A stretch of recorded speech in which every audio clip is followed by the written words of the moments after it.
আসসালামু আলাইকুম। এটিএন বাংলা সংবাদে সবাইকে স্বাগত জানাচ্ছি। ফিরোজ তোহা।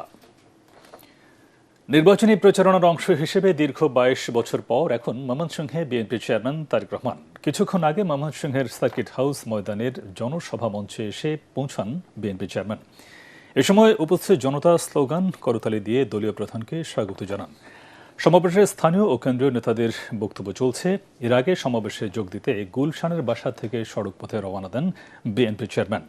পথে উত্তরা, টঙ্গী, গাজীপুর, ময়মনসিংহের বিভিন্ন স্থানে নেতাকর্মী, সাধারণ মানুষ রাস্তার দুই ধারে তারেক রহমানকে শুভেচ্ছা জানান। হাত নেড়ে শুভেচ্ছার জবাব দেন বিএনপি প্রধান। এদিকে সমাবেশে সফল করতে হাজারো নেতাকর্মী ও সমর্থক জড়ো হয়েছেন সার্কিট হাউস ময়দানে। মহানগরের পাশাপাশি আশপাশের জেলাগুলো থেকে মিছিল নিয়ে আসছেন হাজার হাজার নেতাকর্মী। স্লোগানে স্লোগানে মুখর হয়ে উঠেছে ময়মনসিংহ সদর এলাকা। নেতাকর্মীরা বলছেন, তারেক রহমানের আগমনে নেতাকর্মী সহ এলাকার মানুষের মধ্যে উৎসাহ উদ্দীপনার সৃষ্টি হয়েছে। এই গণজোয়ারের মধ্য দিয়ে নির্বাচনে ধানের শীষের বিজয় আরও সুনিশ্চিত হবে।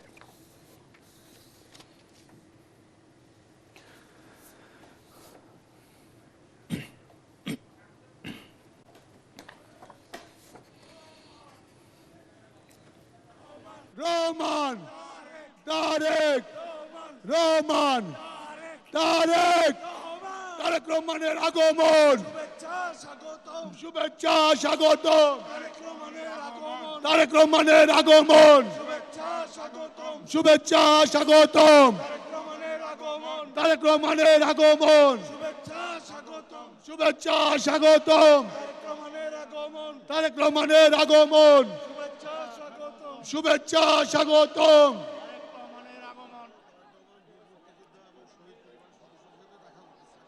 এখন আমাদের প্রিয় নেতা বিএনপির চেয়ারম্যান, বাংলাদেশের স্বাধীনতা সার্বভৌমত্বের প্রতীক জনাব তারেক রহমান ১৭ বছরে গুম, খুন, নিহত, আহত পরিবারের সঙ্গে এবং ৭১-এর বীর মুক্তিযোদ্ধাদের সঙ্গে উনি সশরীরে সাক্ষাৎ করছেন।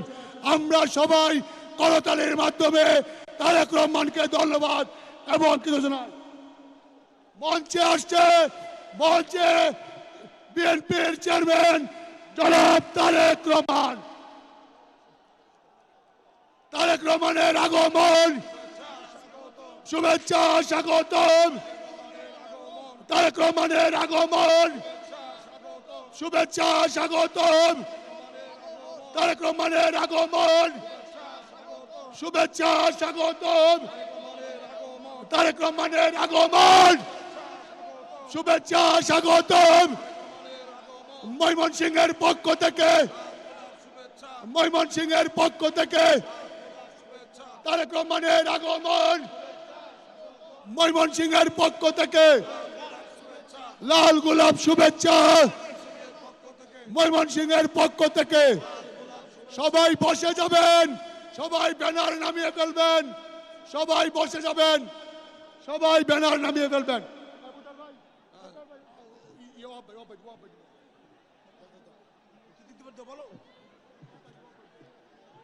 তারেক রহমানের আগমন, শুভেচ্ছা স্বাগতম। এ পর্যায়ে বক্তব্য রাখবেন বাংলাদেশ জাতীয়তাবাদী দল মনোনীত প্রার্থী, ময়মনসিংহ সদর ৪ আসনের প্রার্থী গণ অভ্যুত্থানের আকাঙ্ক্ষা বাস্তবায়নে দাঁড়িপাল্লায় ভোট দেওয়ার আহ্বান জানিয়েছেন জামায়াতে ইসলামের আমির ডাক্তার শফিক রহমান। সকালে যশোর ও সাতক্ষীরায় ১১ দলীয় ঐক্যের নির্বাচনী জনসভায় এই আহ্বান জানান তিনি। এ সময় বিগত শাসন আমলে দুর্নীতির অভিজ্ঞতা থেকে মানুষের মনে নতুন রাজনৈতিক প্রত্যাশা ও পরিবর্তনের আকাঙ্ক্ষা তৈরি হয়েছে বলে মন্তব্য করেন জামায়াতের সেক্রেটারি জেনারেল মিয়া গোলাম পরওয়ার। এখন খুলনার পথে রয়েছেন জামায়াত আমির সহ ১১ দলীয় ঐক্যের শীর্ষ নেতারা। সেখানে সমাবেশ শেষে যাবেন বাগেরহাটে।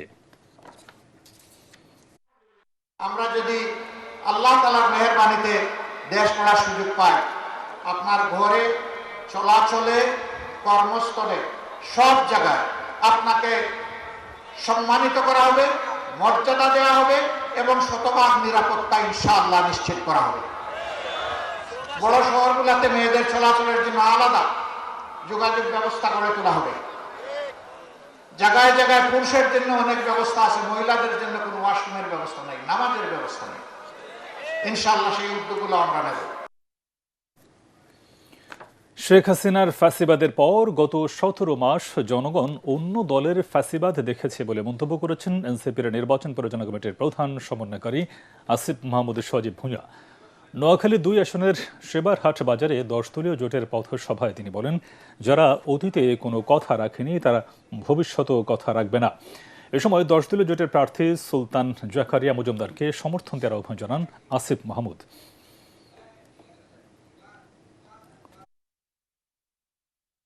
আমরা 17 বছর শেখ হাসিনার ফ্যাসিবাদকে দেখেছি, কিন্তু ক্ষমতায় না আসতেই আমরা গত 17 মাস আরেকটি দলকে ঠিক শেখ হাসিনার ফ্যাসিবাদের মতোই কার্যক্রম করতে দেখেছি। আমরা দেখেছি তারা কিভাবে পাড়ার দোকান থেকে শুরু করে রাষ্ট্রের সর্বোচ্চ পর্যায় পর্যন্ত প্রত্যেকটি ক্ষেত্রে চাঁদাবাজি করেছে।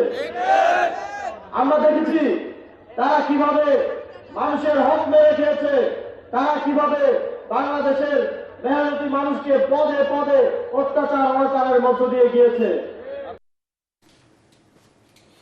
পরবর্তী সংবাদ দেখার আমন্ত্রণ জানিয়ে এখনকার মতো শেষ করছি। আর এটিএন বাংলার সংবাদ ইউটিউবে দেখতে ব্রাউজ করুন youtube/ATN বাংলা নিউজ। ধন্যবাদ সবাইকে।